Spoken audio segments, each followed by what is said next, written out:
Hola, ¿qué tal? Muy buenas noches. Como siempre es un gusto estar aquí en Punto de Partida y pues para mí es un privilegio poder compartir un poco de lo que Dios nos ha dado a través de su palabra. Y la verdad es que hoy en especial es un día en el que ojalá todos pudiéramos estar aquí presencialmente en las instalaciones de nuestra iglesia, porque qué bonito fue escuchar este canto que acaba de ser transmitido también, pero de viva voz de todas las voces que están aquí presentes en nuestras instalaciones. De verdad es otra cosa, es otra forma en la que se puede vivir de verdad esa experiencia de ser iglesia, y por eso es que queremos, como Conexión Vida, poder seguir transmitiendo todas estas cosas, tanto presencialmente como virtualmente. Así es que si tú nos estás viendo, tal vez en una grabación, si eres cristiano, si no te consideras cristiano, todo esto que hacemos es para ti, para que podamos todos de alguna forma tener algo relevante para nuestras vidas. Y hoy hablando del punto de partida de la adoración. Y es que todos los seres humanos tenemos una gran necesidad, es la necesidad de creer. Respetamos ciertamente el que algunos digan que no creen, lo respetamos realmente porque Dios nos da a todos esa libertad, pero la necesidad está allí, latente, en todos los seres humanos, y específicamente la necesidad de creer en Dios, de creer en una deidad, en una divinidad. Ciertamente, los mismos seres humanos nos hemos encargado de distorsionar esta situación de Dios, de saber que es el único que ha hecho todas las cosas y que merece, como bien cantábamos hace un momento, nuestra adoración, la necesidad de creer, la necesidad de Dios. Sin embargo, como ya he comentado hace un momento, lo hemos distorsionado de tal forma que hemos cambiado, en palabras del apóstol Pablo, la gloria de un Dios incorruptible en imagen, en las imágenes de otras criaturas que son corruptibles. Y hemos visto cómo alrededor del mundo y alrededor de la historia los ídolos se han hecho presentes, y entonces ya no damos gloria al Creador, sino a las criaturas. Así es que muchos se han ido a adorar, por ejemplo, a los astros, al sol, a los fenómenos, a la lluvia y un gran etcétera.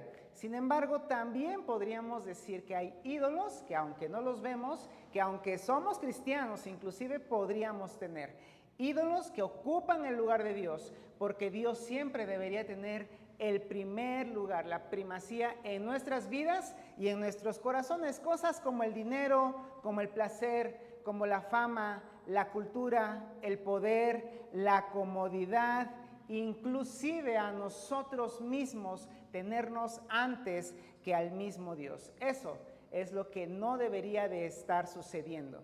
Sin embargo, aquellos que nos consideramos seguidores de Jesucristo, Jesucristo, nos ha marcado ya un camino que es Él mismo, porque Jesús dijo allí en Juan 14 que Él es el camino, Él es la verdad y Él es la vida. Él lo dijo, porque nadie viene al Padre si no es únicamente a través de Jesucristo. Y esto lo queremos compartir también a todos aquellos que nos están viendo y que, como decía hace un momento, están en la libertad de no creer. Pero si tú nos permites en este momento también darte esta parte de pedirte que le des una oportunidad a Dios y que experimentes a Dios, entonces déjame decirte que Jesús puede cambiar tu vida, puede cambiar tu corazón, y a través de Jesucristo entonces tener una relación real con un Dios real que te ama y que me ama y que nos ama a todos nosotros. Entonces, cuando podemos experimentar la vida a través de Jesucristo y saber lo que Él ha hecho por nosotros, que ha muerto y resucitado por nuestros pecados, entonces naturalmente somos movidos a adorar. Somos movidos a adorar a ese Dios perfecto, a ese Dios eterno que existe inmensamente y eternamente en los cielos. Ahora, la gran pregunta es esta: ¿qué es? ¿Qué es la adoración? Porque creo que esta palabra, adoración, es una de esas palabras que a veces empleamos un poco mal. Quiero hacer un pequeño ejemplo. Todos hemos conocido la palabra iglesia. Y cuando la palabra iglesia se menciona, muchas ideas vienen a las mentes de las personas. Para algunos es un edificio, para otros es una religión o una denominación. Sin embargo, la iglesia, sabemos, son las personas que congregadas han sido bautizadas y están ejerciendo toda una serie de actividades que se dirigen a glorificar a Dios. Y entonces, la misma palabra adoración también es una palabra que a veces está siendo empleada un tanto incorrectamente. Cuando hablamos de adoración, muchas veces pensamos en música. Y miren que está aquí alguien que, pues a lo mejor no es el mejor músico, pero está aquí para decirte que la adoración no necesariamente es la música.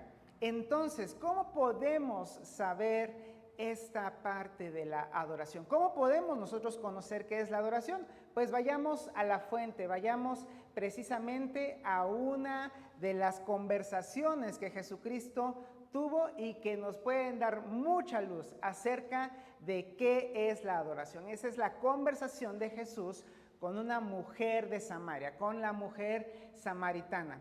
¿Sabe algo? De esta enseñanza o de esta parte de las narraciones bíblicas podemos sacar un montón de aplicaciones, un montón de enseñanzas que bien nos pueden ayudar a reconocer, por ejemplo, el plan de Dios para la salvación. Podemos hablar del evangelismo, podemos hablar de las mujeres, de la posición de las mujeres y de muchas otras cosas más, pero realmente podemos también aprender de la adoración. En esta plática que Jesús está teniendo con la mujer samaritana, que algunos que ya conocen esta porción recordarán que es un mediodía bien soleado en el que Jesús está sentado en el pozo de Jacob, allí en el monte de Efraín, y entonces a ese mediodía en el que el calor es el más fuerte, se sienta en ese pozo y entonces llega esta mujer. La Biblia no nos menciona pues cuál es su nombre, Juan no lo registra. Sin embargo, sabemos que esta plática que comienzan a tener ellos empieza a girar en torno primeramente a su nacionalidad, si lo podemos decir de esa forma. La primera vez que el Señor Jesús le menciona algo a la mujer es para pedirle de beber. Y la mujer precisamente le dice, bueno, ¿por qué me estás hablando? ¿Por qué me estás dirigiendo la palabra si tú eres un judío y yo soy una mujer samaritana? Porque judíos y samaritanos no se llevan, no nos hablamos mucho, no nos toleramos tanto. Imagínense un poquito un americanista con un chivista, espero no estar poniendo aquí demasiadas etiquetas, pero imagínense esa rivalidad, que a veces esa rivalidad se torna en cosas que salen de lo correcto, de las manos, y se vuelven cosas que no son deseables. Bueno, pues en esa situación estaban los judíos y los samaritanos. Eran varias las circunstancias por las cuales se había construido esta brecha entre judíos y samaritanos. Y entre ellas estaba, por ejemplo, que los samaritanos no eran puros en cuanto a su raza, si lo podemos llamar de esa forma, porque estaban combinados con otros pueblos. Y otra razón más es la que está a punto de mencionar esta mujer. Recordemos también que la mujer samaritana descubrió que Jesús no era un hombre cualquiera, que no era un hombre común, sino que reconoció que él tenía algo de parte de Dios que abonar a su vida, porque Jesús le mostró, le enseñó, le dijo que nadie podía darle un agua que saltara para vida eterna si no era él mismo. Incluso le demostró a través de conocer su propia vida que él era el Mesías. Dentro de esta conversación entonces vemos estas palabras son de la mujer que dicen lo siguiente: nuestros padres, es decir, los padres de los samaritanos, nuestros padres adoraron en este monte y vosotros decís que en Jerusalén es el lugar donde se debe adorar. Esta es una de las grandes razones por las que los judíos y los samaritanos no se llevaban, porque tenían divergencias en cuanto a la adoración. Queremos saber qué es la adoración en este momento y vamos a ver cuáles son estas cosas que nos pueden dar luz en cuanto a la adoración. Nuestros padres, dice ella, adoraron en este monte y vosotros decís que en Jerusalén es el lugar donde se debe adorar. Ahora, ¿por qué estaba la diferencia? ¿Por qué decían unos que era en Jerusalén y otros que era en el monte?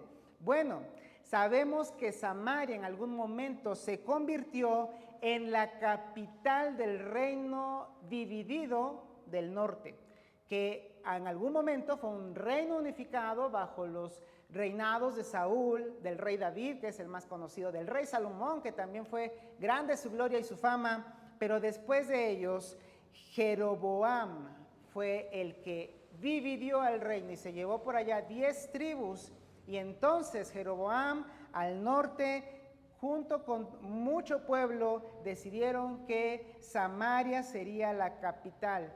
Esto todo está registrado allí en el libro de Primero de Reyes, capítulo 12. No vamos a abarcar mucho de esto, vamos a hablar un poquito de forma general. Pero Jeroboam dijo para sí mismo, yo no puedo permitir que las personas, que el pueblo sigan yendo a Jerusalén, porque en Jerusalén estaba el templo y Jerusalén era la capital del reino del sur. No puedo permitir que la gente vaya al templo a Jerusalén, porque entonces todos se van a ir, todos van a irse en pos de nuevo de la casa de David y entonces yo me voy a quedar sin nadie a quien gobernar. Por eso Jeroboam hizo lo siguiente. Ahí en Primero de Reyes, capítulo 12, versículos 28 se lee lo siguiente. Y habiendo tenido consejo, hizo el rey 2 becerros de oro y dijo al pueblo, bastante habéis subido a Jerusalén, he aquí tus dioses, oh Israel, los cuales te hicieron subir de la tierra de Egipto. Hizo también casas sobre los lugares altos e hizo sacerdotes de entre el pueblo que no eran de los hijos de Leví. Sacrificó pues sobre el altar que él había hecho en Betel a los 15 días del mes octavo, el mes que él había inventado de su propio corazón, e hizo fiesta a los hijos de Israel y subió al altar para quemar incienso. Todo esto que acabo de mencionar, que rápidamente hemos leído, está hablando de que el corazón de Jeroboam estaba realmente extraviado y tenía motivaciones totalmente erróneas, porque él lo que quería no era que el pueblo adorara genuinamente a Dios, lo que él quería era que el pueblo no se le fuera. Y prácticamente está instaurando un montón de cosas alrededor de lo religioso, de la religiosidad, para que el pueblo le siga.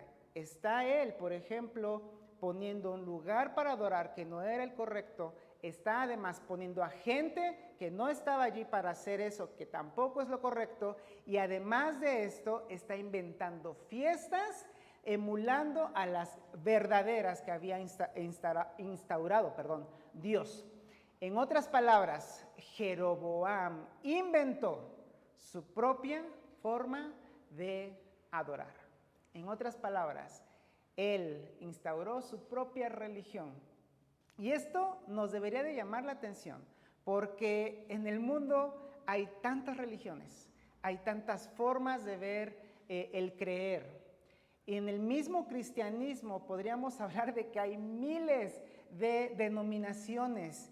Y entonces estaríamos nosotros llamados a inspeccionarnos a nosotros mismos y saber de qué forma estamos adorando, si no estamos tal vez inventando como Jeroboam la forma en la que nos estamos acercando a Dios. Por eso la respuesta, si regresamos allí a la conversación entre Jesús y la mujer samaritana, la respuesta de Jesús es tajante. Para algunos, sobre todo en estos días en los que todos nos ofendemos rápidamente, tal vez estas palabras son un poquito duras, pero son palabras reales. Dice el Señor Jesucristo, vosotros adoráis lo que no sabéis.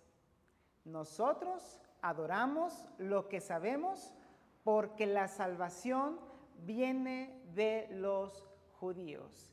Para algunos esto sería xenófobo, ¿verdad? Esto sería, bueno, esto es fobia a los extranjeros. Realmente no es así, realmente es la verdad de las cosas, de un Dios soberano, como acabamos de cantar, de un Dios que sabe lo que quiere de nosotros, y por eso Jesús está diciéndole a la mujer, ustedes adoran lo que no saben, ustedes hacen cosas que no deberían de hacer. Nosotros los judíos hacemos las cosas como Dios nos las dijo, y la salvación saldrá del pueblo judío como justamente estaba saliendo, porque Jesús, lo sabemos, era judío. Ahora, todo esto porque en algún momento de la historia Dios le comisionó a Moisés la construcción de un tabernáculo, y cientos de años después a Salomón la construcción de un templo. Y tanto el tabernáculo como el templo fueron hechos con condiciones específicas, instrucciones que no podían salir de lo que Dios estaba diciendo. Si podemos decirlo de alguna forma, cada tornillo, cada milímetro estaba medido para que las cosas se hicieran correctamente, tanto en el tabernáculo como en el templo, porque Dios da esas instrucciones. De hecho, cuando se instaura el tabernáculo, cuando se hace esa inauguración del templo, Dios da una forma en la que le da esa validación a estos lugares, de tal forma que en ambas ocasiones Él se mostró con su gloria en estos lugares, de tal forma que Dios llamó al tabernáculo primero y al templo posteriormente casa de Dios. Él mismo dijo que ningún lugar en la tierra podría mantener su gloria. Eso es imposible. Sin embargo, donde su nombre habitaría, donde Él recibiría la adoración, sería solamente en la casa de Dios. Él lo dijo ahí en Deuteronomio, no pueden hacer las cosas como todos los demás pueblos, tienen que hacerlo como yo les digo, al lugar donde yo les digo, donde he puesto mi nombre. Incluso las personas que servían en la casa de Dios no eran cualquier tipo de persona. Esto parece un poquito bueno, ahora les digo, en nuestra cultura, como que está haciendo a un lado a unos y favoreciendo a otros, pero realmente no es así, sino que Dios, siendo un Dios de orden, un Dios soberano, está eligiendo de acuerdo a su soberanía estas cosas como deben de ser. Y por eso la casa de Dios fue donde Él puso su nombre, y Él dijo que el lugar era donde podía adorarse. De forma que podemos decir que Dios desea que lo adoremos con sus principios, no con los nuestros. Quiero repetir esto, Dios desea que lo adoremos con sus principios, no con los nuestros. Y haciendo una aclaración también importante, no estoy hablando de los detalles, no estoy hablando de las cosas pequeñas, porque muchos dicen, entonces está bien la falda larga y la falda corta no, o están bien los himnos y los cantos más contemporáneos no. No es eso, el punto son los principios. ¿Cuáles son esos principios con los cuales Dios quiere que nos acerquemos a Él y que hagamos las cosas de la adoración conforme a lo que Él quiere? Precisamente Jesús sigue diciéndole a la mujer samaritana lo siguiente, ahí en Juan 4, de nuevo en el versículo 21, ahora Jesús menciona, Jesús le dijo, mujer, créeme que la hora viene cuando ni en este monte ni en Jerusalén adoraréis al Padre. ¿Qué está diciendo Jesucristo? Va a llegar el momento en el que ni en este monte, de acuerdo a lo que no debe de ser, ni en Jerusalén va a recibir el Padre a la adoración. ¿Y sabe algo? Esto se cumplió. Allí en el año 70 después de Jesucristo, el emperador Tito llegó, invadió, incendió toda Jerusalén y el templo con él. Y de hecho, se dice que el fuego consumió todo lo que era el oro interno del templo, de tal forma que para obtener ese oro que se fundió y se fue entre las rendijas de los bloques de piedra, tuvieron que quitar cada bloque, cada piedra, para poder extraer ese oro. Y se cumplió las palabras de Jesús cuando dijo que incluso no quedaría piedra sobre piedra. Así es que ya no habría lugar donde adorar si es que fuera en Jerusalén, a donde tuviéramos que ir a adorar incluso en nuestro tiempo. Pero las palabras de Jesús son pues alentadoras para nosotros, porque Él dice: mas la hora viene y ahora es, cuando los verdaderos adoradores adorarán al Padre en espíritu y en verdad. Porque también el Padre tales adoradores busca que le adoren. Dios es espíritu, y los que le adoran en espíritu y en verdad es necesario que adoren. En otras palabras, Jesús está diciendo: hay quienes pueden adorar genuinamente porque conocen a Dios. Porque Dios, siendo un espíritu, requiere que te acerques espiritualmente, que te acerques verdaderamente, porque Dios se agrada de esa adoración.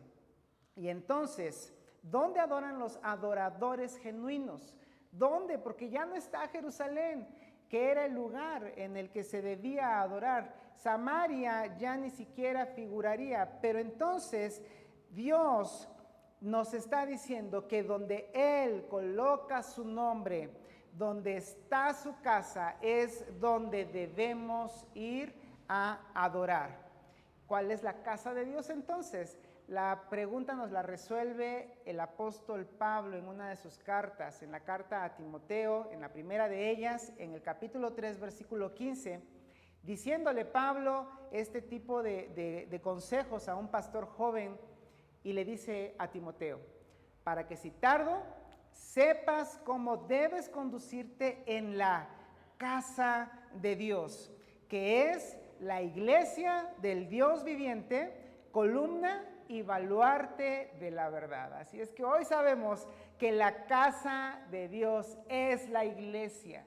Qué hermoso saber que cuando nos reunimos como grupo, que sabemos que somos salvos, que sabemos que tenemos un rumbo, que sabemos que tenemos la comisión de ir y predicar el evangelio a todos en este mundo. Qué bonito es saber que somos la casa de Dios, que Él ha puesto su nombre en la iglesia y que además la iglesia tiene la gran responsabilidad de ser columna y baluarte, es decir, un apoyo de la verdad, porque como decía hace un momento, podríamos hacer como Jeroboam e instaurar nuestra propia manera de adorar, podríamos inventar, aquí un sistema religioso más, pero no queremos hacer eso, queremos ser columna y apoyo de la verdad, de lo que Dios nos ha dicho a través de su palabra, sin cambiar nada, sin hacer de ello negocio, sin hacer de ello cualquier tipo de cosa que nos glorifique a nosotros y no a Dios, porque Dios es el que merece toda la adoración. Y regresando a la pregunta, ¿qué es? ¿Qué es la adoración? Hace un momento decíamos, pues todos pensamos en música, y realmente la palabra adoración para la música se usa muchísimo. Hace 20 años recuerdo que había quienes decían que existe la música cristiana de adoración y la música cristiana de alabanza. Una más rapidita y otra más lentita, una para movernos y otra para mecernos. La verdad es que esto no es así, no puede ser así. ¿Qué es entonces la adoración?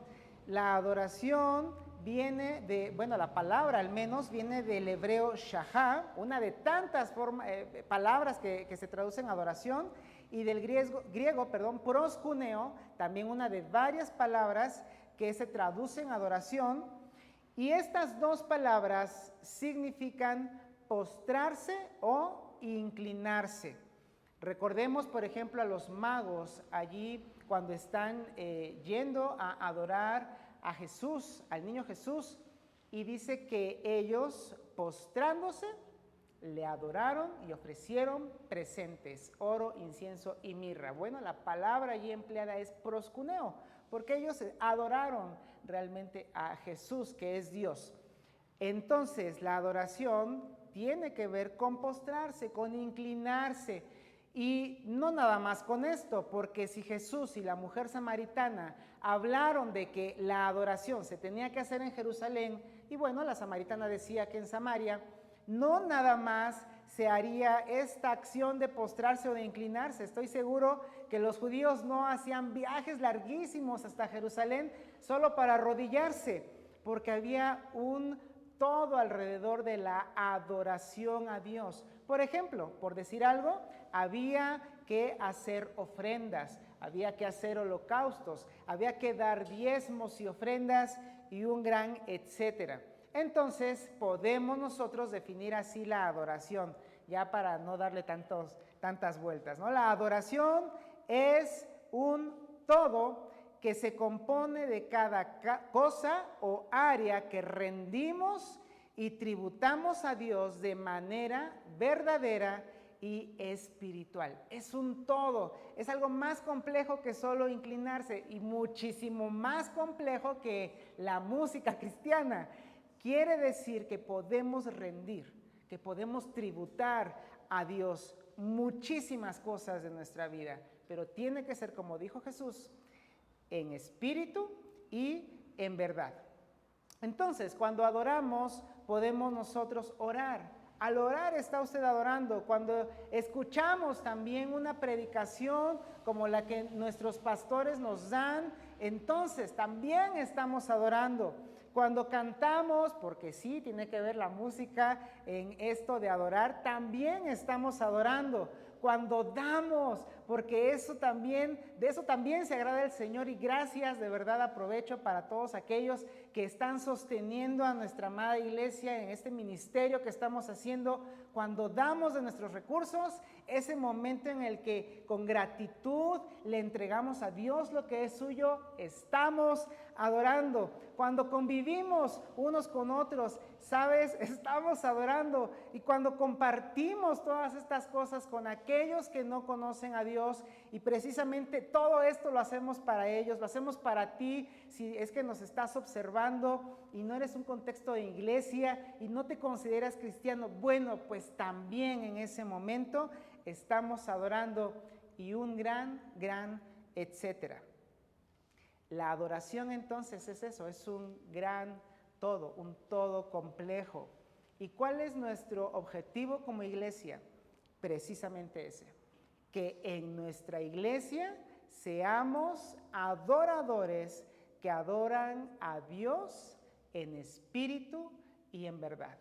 Que lo hagamos genuinamente, que dejemos de lado todo lo que tiene que ver con la religiosidad, que tiene que ver con hacer las cosas por obligación, que tiene que ver, con hacer las cosas por tradición, que todo eso lo dejemos de lado, porque la religión no es lo que nos acerca a Dios, es Jesucristo quien nos ha acercado a Dios y quien nos mueve a adorar en espíritu y en verdad.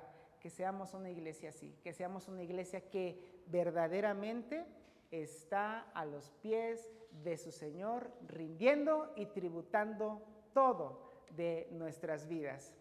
Y esto estamos hablando únicamente de la adoración, que podría decirse que es la adoración pública, porque podemos adorar también de manera privada, de manera personal.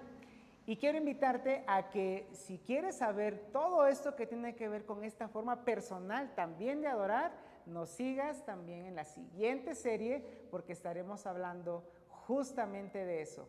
Sin embargo, por el momento creo que hemos abarcado un poco de lo mucho que Dios quiere que sepamos acerca de esto, del punto de partida de la adoración. Así es que, ¿qué les parece si seguimos adelante como iglesia adorando a nuestro maravilloso Dios con todo lo que tenemos en nuestra vida? Porque sin duda Él lo merece.